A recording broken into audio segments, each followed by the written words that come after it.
Witajcie, roztomili ludkowie. Przyłaża sam do was dzisiaj sobie pogadać o fenomenie kulinarnym, który nazywa się sznita z tustym i tomatą.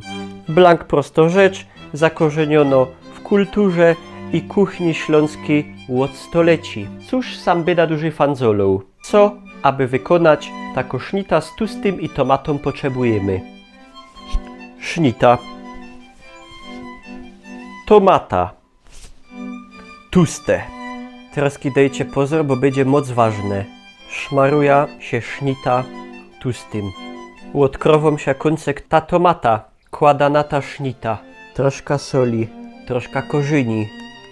Po wykonaniu tych wszystkich moc skomplikowanych czynności przystępuje do skonsumowania.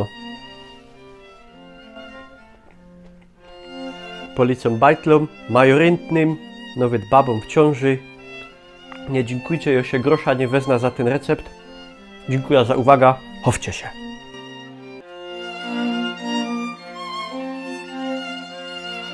Ten srogi kubełek to będzie ten taki 50 kąsków. 2 te takie srogie żymły, 4 razy srogie frytki, 2 szejki czekoladowe, i mało kola. Dietetyczno.